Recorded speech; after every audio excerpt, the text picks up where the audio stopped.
In a small, dusty village, under the burning sun, lived a donkey named Balo. He wasn't strong like the horses, not beautiful like the village cows, and definitely not fast like the goats that ran free across the hills. He was just ordinary. Every morning while the world was still sleepy, Balo would wake up to the sound of his owner calling, "Let's go, Balo! Work won't wait." He carried heavy sacks, often twice his size, walking miles across rocky roads. He never complained. He never argued, but every day people laughed at him. Look at the donkey. So slow, so weak, so useless. Sometimes children would throw pebbles at him, just for fun. Sometimes villagers would mock him for tripping over stones. And every time he heard their words, something inside him grew heavier than the load on his back. At night, Balo would lie under an old tree and whisper to himself, "Maybe they're right. Maybe I really am nothing. Maybe this is all I'll ever be." But still, every morning he stood up again.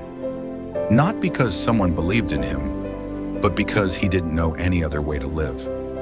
One afternoon, something happened that changed everything. Balo was carrying a large sack of wheat up a narrow mountain path. The road was slippery, and the weight on his back was heavier than usual. Halfway up, his legs shook. He took one wrong step and slipped. The sack burst open, wheat spilling everywhere, tumbling down the hill. The villagers watching from below burst into laughter. "Useless donkey! He can't do even one thing right. Good for nothing." Their words hit harder than the fall. Balo stood there trembling, humiliated, staring at the mess on the ground. And for the first time in his life, he didn't try to get up. He just stood still, defeated. His owner, an old man with tired eyes, slowly walked up to him. He looked at Balo not with anger, not with disappointment, but with something Balo never expected, understanding. He gently placed his hand on the donkey's head and whispered, "Balo, do you know why you fall so much?" The donkey didn't move. "Because everything you carry alone. But listen to me carefully." The old man bent down, picked up a handful of wheat, and let it slip through his fingers. "It's not the load that breaks you. It's the voice inside you that says you cannot." Balo blinked. No one had ever spoken to him like that. The old man continued, "All your life, you've been fighting to prove people wrong. But Balo, you were fighting the wrong enemy. The real battle was never between you and them. It was always you versus you. Your fear versus your courage. Your doubt versus your potential.